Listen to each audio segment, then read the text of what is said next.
사랑하는 성도님들, 우리 신앙에는 참 많은 덕목들이 있고 지켜야 될 것도 많고 해야 할 것도 많죠. 그러면 그 중에서 우리 신앙에서 빠지면 안 되는 가장 중요한 것은 무엇일까요? 사람마다, 보는 사람마다, 생각하는 사람마다 다 다를 수가 있겠죠. 어떤 사람은 사랑이 가장 중요하다 할 거고, 어떤 사람은 예배가 가장 중요하다고 할 거고, 다 맞는 말씀이에요. 그런데 그 너무나 중요한 것들의 목록 중에서 하느님 나라가 빠지면 안 될 것입니다. 하느님 나라는 너무나 중요해요. 특히 성경에서도 이 하느님 나라에 대해서 아주 많이 언급하고 자주 등장합니다. 특히 우리가 사도행전 28장 23절에 대표적으로 볼 수 있을 텐데 이렇게 말씀하십니다. 하나님의 나라를 전파하며 주 예수 그리스도에 관한 모든 것을 담대하게 거침없이 가르치더라. 이게 사도행전 28장에서 사도 바울이 이렇게 하고 있는 거거든요. 이렇게 설교하고 있는 거예요. 여기서 주제가 뭐라고 해요? 하나님의 나라라고 합니다. 하나님의 나라에 대해서 이렇게 아침부터 저녁까지 강론하여 하나님의 나라를 증언하고 라고 이야기를 하고 있잖아요. 하나님 나라가 가장 중요하다고 이야기를 하고 있는 거예요. 그런데 이게 진짜 중요하다는 것을 이 구절에서 알 수 있어요. 왜냐? 사도 바울이 설교 이렇게 하잖아요. 근데 어떤 장소에서 2번, 3번, 10번, 100번 이렇게 설교할 수 있는 기회가 주어질까요? 저처럼 매주 아니면 한 달에 몇 번씩 와서 설교할 수 있는 이런 기회가 사도 바울에겐 있었을까요? 아니에요. 사도 바울은 떠돌이 설교자였잖아요. 떠돌아 다니면서 선교 여행하면서 여기서도 설교하고 저기서도 설교하고 특히 마지막에는 끌려가면서 로마로 끌려가는 길에 설교하고 이런 식으로 설교했었던 사람이잖아요. 한 장소에서 2번 이상 설교하지 못할 가능성도 높아요. 그러면 이게 무슨 말입니까? 한 번 설교할 때 승부를 봐야 되는 거예요. 한 번 설교하는 것으로 이 사람이 예수님 믿게 만들어야 돼요. 그러면 사도 바울이 그 소중한 기회에 아무거나 설교할까요? 그럴 리가 없잖아요. 정말로 자신이 생각했을 때 중요하고 가장 중요한 것, 이것만큼은 알아야 된다. 아니면 이것을 알아야 하나님을 안다. 이것을 알면 주님의 복음을 알 수 있다. 그런 거를 설교하지 않았겠습니까? 그게 하나님의 나라라고 해요. 그런데 또 우리가 생각해 봐야 돼요. 이렇게 한 곳에서 설교한 경우는 적었어도 설교 자체는 사도 바울이 여러 번 했었겠죠. 한두 군데를 다닌 게 아니잖아요. 정말 많은 곳을 다니면서 여러 설교를 했어요. 그러면 이 성서 기자는 성서를 기록할 때 그거 다 기록했겠어요? 아니죠. 살다 보면 기록 못하는 경우도 많고 피곤해서 기록 못하는 경우도 많고 그 자리에 없어서 기록 못하는 경우도 많고 너무 많아서 기록 못할 수도 있어요. 그러면 어떻게 해요? 제일 중요한 것, 제일 잘한 것만 기록하겠죠? 그러니까 성경에 기록된 거는 제일 중요한 설교예요. 그런데 뭐가 기록이 되었다고요? 하나님의 나라에 관한 설교가 기록되어 있어요. 이것만 봐도 우리가 알 수 있습니다. 가장 중요한 것을 고른 주제고 그 주제들 중에서도 가장 잘된 설교들만 기록했을 테니까 가장 고른 것 중에서 최고가 하느님의 나라다라고 할 수 있어요. 그만큼 하나님의 나라는 우리의 신앙에 있어서 너무 중요하다. 아무리 강조해도 과함이 없다라고 말씀을 드릴 수 있습니다. 그럴만하죠? 왜냐? 우리는 신앙생활 아무 이유 없이 하는 게 아니에요. 우리는 종국에는 어디로 가는 것을 다 꿈꾸고 있죠? 하나님의 나라 가는 거 꿈꾸잖아요. 하나님의 나라 가고 천국에서 생활하고 천국에서 우리 사랑하는 사람들 다시 만나고 이런 것도 우리가 꿈꾸잖아요. 그러니까 하나님의 나라는 어떻게 보면 우리 신앙의 이유이기도 하고 우리 신앙의 목표이기도 합니다. 그러니까 하나님의 나라가 너무 소중한 거예요. 그런데 여기서 우리가 한 가지 더 생각해야 될 게 있어요. 하나님의 나라에 관해서. 우리는 하나님의 나라하면 천국을 생각하면서 우리가 세상 떠나고 나서 가는 곳이라고 생각하는 경우가 굉장히 많죠. 하지만 신학적으로는 저 역사가 뒤에 오는 하나님의 나라, 우리의 삶이 끝나고 난 뒤에 오는 천국, 이런 거 말고도 지금 이 땅 위에서의 하나님의 나라를 더 많이 이야기합니다. 지금 오늘 이곳에서 이루어지는 하나님의 나라를 더 많이 이야기해요. 그러면 어떻겠어요? 이 땅에 하나님의 나라가 이루어지려면 누가 해야겠습니까? 우리가 일해야죠. 우리가 해야 되는 것 아니겠습니까? 아니, 우리 하나님 사랑하는 사람들이잖아요.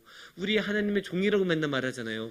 우리 항상 하나님의 일꾼들이라고 하잖아요. 근데 하나님의 나라를 이 땅 위에서 만들어야 돼요? 이 땅 위에 만들어야 돼요? 그러면 당연히 하나님 나라의 일꾼이 우리가 나서야죠. 하나님도 믿지 않는 이교도들이 나서겠습니까? 그럴 리가 없잖아요. 하나님을 믿는 우리가 나서서 하나님의 나라를 위해 최선을 다해서 노력을 해야겠죠. 그러면 이게 무슨 뜻이 되겠습니까? 우리는 하나님의 나라를 어떻게 만들지에 대해서 생각해야 된다는 거예요. 어떻게 하면 하나님의 나라를 이룰 수 있을까? 그리고 이게 또 어떻게 이어지겠습니까? 이건 하나님의 나라가 무엇인지 알아야 된다는 뜻이죠. 하나님의 나라가 무엇인지도 모르는데 어떻게 하나님의 나라를 만들겠습니까? 그래서 오늘 이 시간에는 오늘의 말씀을 통해서 하나님의 나라가 무엇인지, 그리고 어떻게 하면 하나님의 나라를 이룰 수 있을지에 대해서 생각하고 나누는 시간을 갖도록 하겠습니다. 사실 참 쉽지 않은 이야기예요. 왜냐하면 하나님의 나라는 엄청나게 큰 개념이거든요. 이것만 해도 뭐 몇 년씩 설교할 수 있을 정도로 하나님의 나라는 엄청나게 큰 개념이에요. 그래도 다행인 것은 성경에서 하나님의 나라에 관한 이야기가 아주 많이 나와요. 그 중에서 오늘의 말씀은 아주 정확하게 이야기하고 있어요. 보통 예수님은 비유로 많이 이야기하세요. 비유가 참 좋은데 한 가지 어려운 점은 명확하지 않을 때가 있다는 거예요. 비유가 좀 이렇게 상징적인 그런 비유적인 은유적인 면이 있어서 이게 정말로 무엇인지 헷갈릴 때가 있어요. 하지만 오늘의 말씀에 나타난 비유는 헷갈릴 수가 없어요. 왜냐? 오늘 말씀의 초입인 30절에 이게 무엇에 관한 비유인지 정확하게 말씀하시기 때문이에요. 30절을 볼게요. 또 이르시되 우리가 하나님의 나라를 어떻게 비교하며 또 무슨 비유로 나타낼까? 이제부터 내가 비유를 말할게. 근데 이게 무엇에 관한 비유냐? 하나님의 나라에 관한 비유다. 너무 명확하게 말씀하고 계시죠? 이 다음에 나온 비유의 주제는 하나님의 나라예요. 그러면 이제 하나님의 나라에 대해서 어떻게 이야기하신지 한번 볼게요. 31절과 32절입니다. 겨자씨 한 알과 같으니 땅에 심길 때에는 땅 위의 모든 씨보다 작은 것이로되 심긴 후에는 자라서 모든 풀보다 커지며 큰 가지를 내나니 공중의 새들이 그 그늘에 깃들일 만큼 되느니라. 아멘. 하나님의 나라는 겨자씨래요. 그래서 겨자씨인데 겨자씨만큼 작은데 심으면 자라서 무럭무럭 자라서 이 세상에 어떤 나무보다도 더 클 만큼 자라난다. 그래서 하나님의 나라의 아주 중요한 특성이 여기 나오죠. 하나님의 나라는 자라나는 거예요. 자라나는 하나님의 나라예요. 31절에서는 작다가 강조가 되고 있죠. 하나님의 나라는 시작에서는 작다. 겨자씨 씨앗, 잘 보이지도 않는 이 겨자씨 씨앗만큼이나 작다. 그런데 이게 시간이 지나면 거대한 나무가 된다. 작다, 크다. 이렇게 대비가 되죠.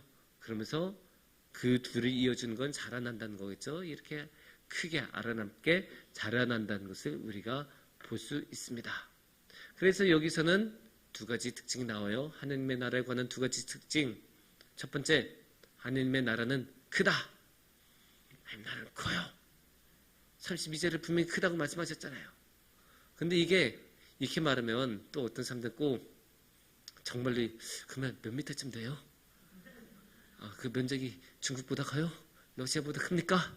물어보기도 하고 어떤 분들 막 그 성경이 어떻게 이상하게 해석하면서 그 몇 억 광년쯤 됩니다.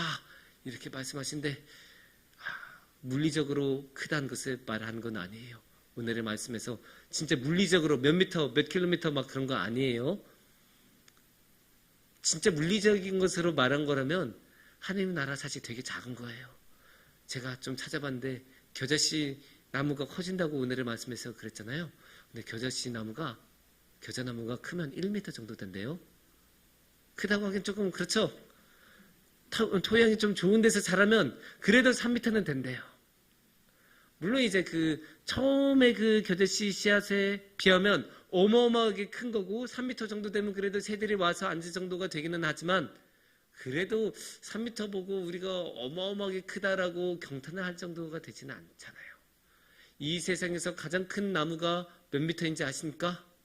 115m입니다. 되게 크죠? 이 3m짜리 겨자나무가 30개, 33개 정도는 들어가도 남는 게 이 세상에서 제일 큰 제너럴 셔먼이라는 나무예요. 어마어마하잖아요. 어쩌면 우리 교회 건물보다도 더 클 수 있겠네요. 그러니까 하나님의 나라는 그렇게 물리적으로 크다는 게 아니에요. 그러면 뭘로 큰 것일까요? 마음이 큰 거예요. 이게 이상적인 말로 하면 통이 크다라고 하죠. 우리가 통이 크다. 어느 누구도 올 수 있을 정도로 공중에 새도 그냥 오고 아무 새나 오고 아무나 와도 그래 다 와라. 내 밑에서 쉬어라. 내가 안 찍어줄게. 나한테 오면 너 쉴 수 있어. 너 수고했지? 그래 무거운 짐 너 지금 내려놓고 내 곁에 와. 내가 휴식 줄게. 이렇게 하는 게 하나님 나라예요. 그러니까 그렇게 통이 크고 그렇게 품이 크시니까 우리 같은 죄인도 가는 거잖아요. 우리가 죄 얼마나 많이 지었어요. 우리 진짜 죄 많이 지었거든요. 그런데도 불구하고 하나님은 그래도 와. 괜찮아. 받아줄게 하면서 우리 같은 죄인도 그 안에서 휴식을 누리고 평안을 누리도록 허락해 주세요. 그런데 여기서 이제 두 번째 중요한 특질이 나와요. 하나님의 나라는 저절로 생기지 않았어요. 처음에 그 겨자씨가 너무 작아서 시작이 어떤지도 보이지 않고 너무 하찮아서 그게 눈에 안 들어올 수도 있어요. 하지만 그렇다고 해서 시작이 없었던 건 아니에요. 저절로 생겨난 거 아니에요. 누군가가 노력을 했어요. 31절을 다시 한번 보겠습니다. 겨자씨 하나과 같으니 땅에 심길 때에는 땅 위의 모든 씨보다 작은 것이로되. 여기서 우리 심길 때 밑줄 쫙 그어봅시다. 심길 때. 그러니까 하나님 나라도 심어졌다는 거예요.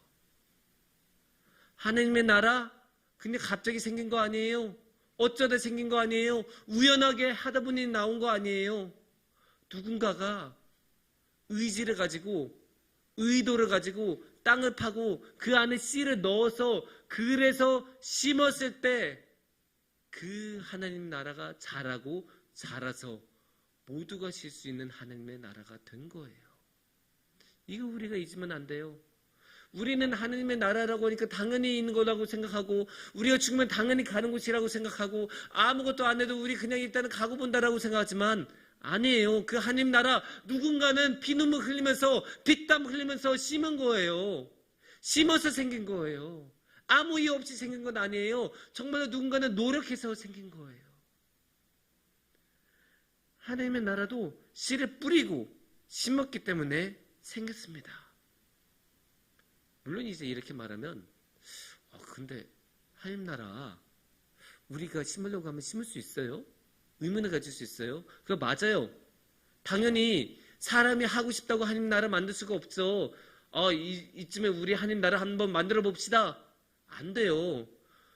역사상 수많은 유토피아 운동이 있었고 수많은 이 땅에서 하나님 나라 내가 세우겠다라고 하는 운동도 수많이 있었어요. 그 수많은 시도들 모두 다 실패했어요. 사람이 하려고 하는 것, 사람이 만들려고 해서 만드는 하나님 나라는 다 실패해요.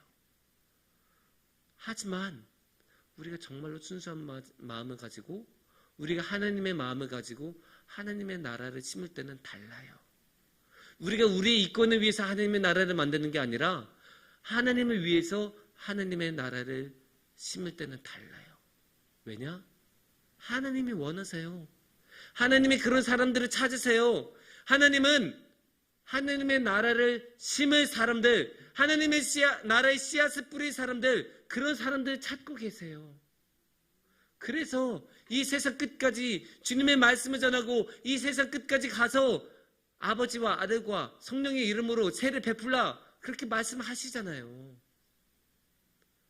하나님께서는 그런 사람들을 찾고 있고 그런 사람들을 원하고 있고 그런 사람들이 나서서 씨를 뿌리고 씨를 심기를 원하세요.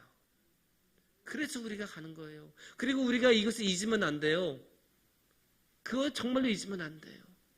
왜냐? 그거 잊으면 그게 머릿속에 없으면 아예 안 하게 돼요.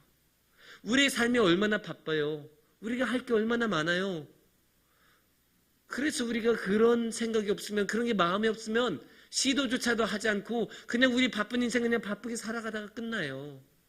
하지만 우리가 마음속에 있고 그래도 나 씨 뿌려야 되는데 그래도 나가서 씨를 심어야 되는데 이런 생각을 하면 그래도 한 번이라도 시도를 하게 되고 그래도 기회가 되면 하게 되는 거예요. 그래서 우리는 어떻게든 나가야 돼요. 어떻게든 씨를 뿌려야 되고 어떻게든 씨를 심어야 돼요. 물론 부담이 될 수가 있어요. 다른 것도 아니고 하나님의 나라잖아요. 아니 어떻게 감히 내가 하나님의 나라를 시작할 수 있나요? 당연히 부담되죠. 그 어마어마한 하나님의 나라를 어떻게 내가 시작을 합니까? 그런데 모든 것에선 시작이 있어요. 모든 것에는 시작이 있어요. 하나님 빼고는 모든 것은 시작이 있어요. 이게 뭔지 압니까? 예, 턱걸이. 물론 여성분들은 오래 매달리기 많이 하시고 남자들은 턱걸이를 합니다. 근데 대한민국 남자 평균의 턱걸이 개수가 2개라는 소문이 있어요. 저는 그 소문을 믿잖아요. 저는 0.5개 정도라고 생각해요. 근데 그 턱걸이 100개 하실 수 있습니까? 100개 어떻게 할까요? 100개 어떻게 할 수 있을까요? 사실 100개는 엄청난 수치예요. 최대 입시에서 시기 턱걸이 만점의 개수가 25개예요. 그러니까 100개는 최대 입시 만점의 4배나 되는 수치예요. 그러니까 어마어마한 거죠. 근데 이 100개도 예전에 차인표가 그랬는데 100개도 하나부터 시작하면 된대요. 아무리 턱걸이 1000개를 할 수 있는 실력을 갖춘 사람도 하나부터 하지 않으면 불가능해요. 그러니까 모든 것에는 시작이 있어요. 그 턱걸이 100개 같은 어마어마한 것도 하나부터 시작해야 돼요. 그것처럼 그 어마어마한 하나님 나라도 그 작은 씨앗에서 뿌리는 것, 심는 것부터 시작해요. 정말 아무것도 아닌 하찮은 것처럼 보일 수 있어요. 그런데 그 하찮은 것, 아무도 거들떠보지 않는 것, 아무도 중요하게 여기지 않는 그것이 하나님의 나라를 시작해요. 이렇게 하나님의 나라의 씨앗을 뿌리고 심는 가장 좋은 방법은 선교와 전도입니다. 하나님 나라가 있다고 말하는 것, 하나님 나라가 온다고 말하는 것, 그것만큼 확실한 선교와 전도가 없어요. 그리고 예수님조차도 그렇게 시작하셨어요. 마가복음 1장 15절 말씀을 보시면 이렇게 말씀하십니다. 이르시되 때가 찼고 하나님의 나라가 가까이 왔으니 회개하고 복음을 믿으라 하시더라. 뭐가 가까이 왔다고요? 하나님의 나라가 가까이 왔다. 예수님도 담대하게 말씀하십니다. 그렇게 하나님의 나라가 가까이 왔다고 선교하고 전도할 때 하나님의 나라는 시작합니다. 물론 그 과정이 순탄하지 않을 수 있어요. 처음 시작이 하찮다고 해서 그게 어렵지 않다는 게 아니죠. 씨 뿌리는 과정, 씨를 심는 과정이 얼마나 많은 수고를 요구합니까? 얼마나 많은 수고가 필요합니까? 복음의 씨앗은 더 그래요. 왜냐? 이 세상이 복음을 싫어하기 때문이에요. 이 세상은 복음을 받아들이고 싶지 않기 때문이에요. 이 세상은 복음을 최선을 다해서 막기 때문이에요. 그래서 이 복음의 씨앗을 뿌릴 때는 정말로 많은 수고가 필요할 때가 있어요. 대표적인 사람 바울 아닙니까? 바울 선교여행 3차례 가고 여러 차례 주님의 말씀을 전하면서 틈만 나면 선교를 하고 틈만 나면 전도를 했습니다. 그런 바울이 마지막에 뭐라고 합니까? 고린도후서 11장 23절에 이렇게 말씀하십니다. 고린도후서 11장 23절 말씀, 마지막 말씀만 보면 구절만 보면 무슨 말씀인지 아시겠죠? 여러 번 죽을 뻔하였으니. 그 선교를 하고 그렇게 하나님의 나라의 씨앗을 뿌리고 심는 과정이 얼마나 고된지 우리가 이 말 한마디만 보면 알 수가 있는 거예요. 죽을 뻔했다. 우리가 그냥 일상적으로 그냥 하는 말로 어휴 진짜 죽을 뻔했네 이런 게 아니에요. 바울은 진짜 죽을 뻔했어요. 이후에 바울이 얼마나 고생했는지 나오죠. 태형도 당하고 돌도 맞아보고 배도 난파되고 정말 별일을 다 겪었어요. 근데 그 별일이란 게 다 죽을 뻔한 일들이에요. 그냥 다 죽을 뻔한 일들이에요. 정말 그렇게 하나님의 나라의 씨앗을 뿌린 건 힘들 수가 있어요. 그래서 오죽하면 요한복음에서는 이렇게까지 말씀하세요. 요한복음 12장 24절을 보시면 죽으면 많은 열매를 맺느니라. 죽음까지 각오해서 죽었을 때 비로소 그 열매가 맺는다고 해요. 그러니까 우리가 살아생전에는 그 열매 맺는 것을 못 볼 수가 있어요. 우리는 힘들게 씨를 뿌리고 그 씨를 심었어도 그 열매가 나타나는 것을 보지 못할 수도 있어요. 그 전에 우리가 죽어서 오히려 우리 죽음 때문에 그 열매를 맺을 수도 있는 거죠. 그만큼 씨를 뿌리는 것은 진짜 힘든 일이고 심는 것도 힘든 일이에요. 정말 힘들어요. 하지만 중요한 것은 우리가 뿌린 씨앗은 헛되지 않아요. 우리가 심은 씨앗은 사라지지 않아요. 얼마나 걸릴지 몰라요. 언제 열매를 맺을지도 몰라요. 하지만 열매는 반드시 맺습니다. 하나님이 맺게 하십니다.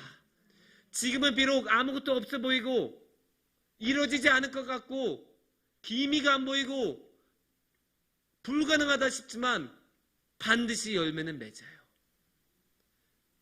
하나님은 그 열매가 반드시 나타나도록 하시고 그 씨앗이 그냥 땅에 떨어지지 않도록 하세요. 그래서 시편 125편 6절에서는 이렇게 말씀하십니다. 눈물을 흘리며 씨를 뿌리는 자는 기쁨으로 거두리로다. 우리가 지금 씨를 뿌릴 때는 너무 힘들 수 있어요. 그래서 우리가 씨를 뿌릴 때 너무 힘들어서 눈물이 나오고 울 수밖에 없는 경우도 너무나 많아요. 하지만 우리는 반드시 기쁨으로 곡식을 거두고 기쁨으로 추수할 때가 와요. 주님께서 그걸 원하시기 때문이에요.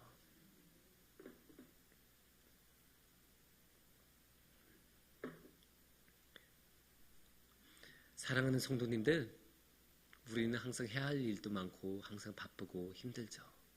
그래서 하나님의 나라에 대해서 생각하지 못할 때가 많아요. 저도 그래요. 저도 일상 살다 보면 애 보다 보고 또 해야 할 일 하다 보고 또 자고 막 이런 일상적인 거 하다 보면 당연히 하나님의 나라를 잊을 때가 있어요. 그럼에도 불구하고 우리가 잊어도 다시 돌아와서 다시 기억하고 다시 한번 생각하고 아 그래 그래도 내가 하나님의 나라의 씨앗을 뿌려야지. 그래도 내가 하나님의 나라의 씨앗을 심어야지. 항상 그 마음을 잃으면 안 돼요. 그게 하나님이 우리한테서 원하신 거고 하나님께서 그것을 격려하시고 그것을 위해서 우리에게 힘을 주시고 능력을 주세요. 그리고 지금 우리가 그렇게 힘들게 씨를 뿌리고 정말 많은 수고를 다해서 심어도 열매를 못 볼 수가 있지만 그 열매는 반드시 맺습니다. 우리가 이제 곧 인도네시아 땅으로 가서 인도네시아 가서 그곳에서 하나님의 나라의 씨앗을 뿌릴 거예요. 지금 당장 변화가 안 보일 수도 있어요. 지금 당장 열매가 안 나오는 것 같아 보일 수 있어요. 하지만 그 열매 반드시 맺습니다. 주님께서 반드시 맺을 거라고 말씀하시고 주님께서 약속하셨어요. 우리는 하나님을 믿잖아요. 우리 하나님은 언제 약속을 어기신 적이 있으십니까? 그러니까 우리 하나님만 믿고 갑시다. 비록 우리가 지금 너무나 힘들더라도 우리가 죽을 것 같더라도 우리의 뿌린 씨앗이 가망성이 없어 보이더라도 그 씨앗은 반드시 열매를 맺어서 30배, 60배, 100배의 열매를 맺고 이 세상의 그 어떤 나무보다도 큰 나무를 이룰 것입니다. 그 나무 아래서 우리 주님과 함께 기쁨과 평안을 함께 누리시기를 축원합니다. 함께 기도하겠습니다.